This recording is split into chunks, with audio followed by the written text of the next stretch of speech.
Welcome back to AKC Style, the place for adult figure skaters who want to learn how to skate and master their skating skills. Make sure you're subscribed to AKC Style and hit that notification button so you never miss out on a new post. So it's been about a year or so since I've been kind of trying to get most of my double jumps back. And if you've been following on my Instagram and following some of my older YouTube videos, then you probably know that I've been trying to get at least my double loop, because this was one of my favorite jumps back when I was competing, and all through college too. And I loved like the freedom of just flying through the air in this jump. This rotation came pretty easily to me.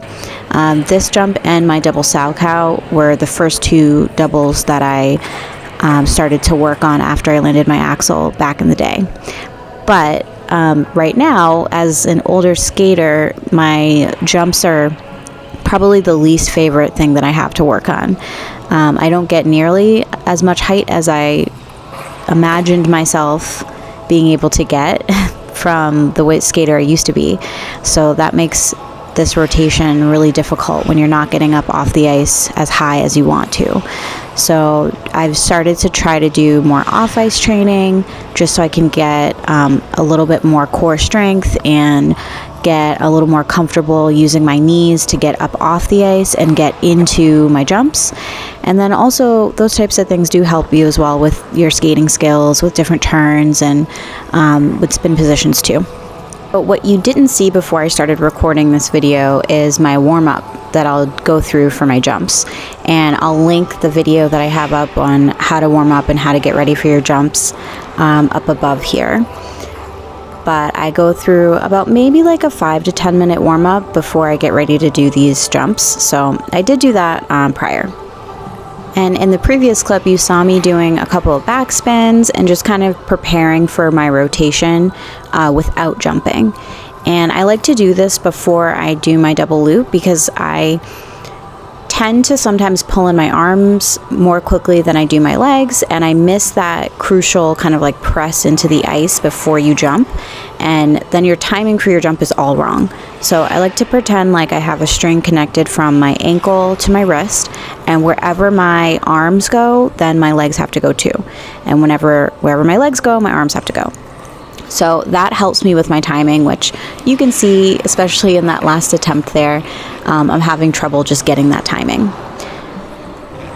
Now I'm going to take you through quickly a little sped up version of my next kind of 4 attempts, because like I was telling you before, my timing isn't great right now and I'm definitely rushing things. I'm starting to get a little bit frustrated with myself and not being able to hit that timing.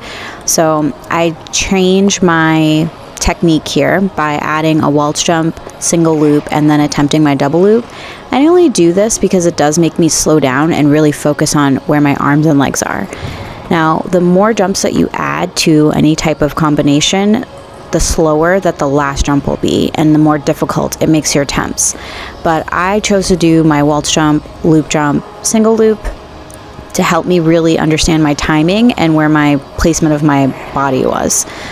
So it helped a little bit, but then my coach brain kind of kicked in and I can hear myself saying to my students, like, you need to take a break. So I'm going to listen to my own advice and take a break. And after a short break of moving on to do some spins and a little footwork, I decided to come back to my double loop for the end of my session. And you can see in my first attempt, I was a little bit wild with my shoulders and I started to try to like over rotate my loop instead of going into it with intention of just doing a single loop. So I'm going to try that again, but here you can see that I start to actually lead with my shoulders, which is why I am rotating on the ice. And even though I'm getting a little bit more height than I did before, I'm still having trouble.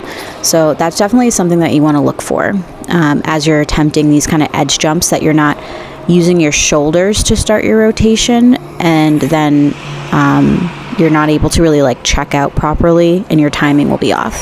So that last one I did was probably one of my better attempts, which is why I always suggest as a coach to take a break.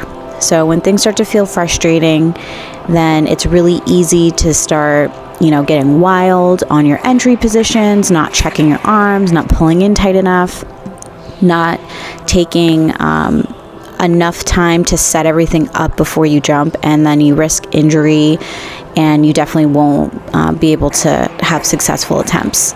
So after taking that break, my jumps started to feel and look a little bit better, a little bit more controlled, and they started to look closer. So I'm still a little under-rotated on my jump, and I'm still rotating on the ice just a little bit, but I think once I start to get more height, then these attempts will be much more successful. So thanks so much for watching, guys. I hope that you found some nice kind of like hints for your double loops and your progress even in your single loop. And make sure you're subscribed and you're hitting that notification bell so you never miss out on a new post. And I hope to see you soon. Bye.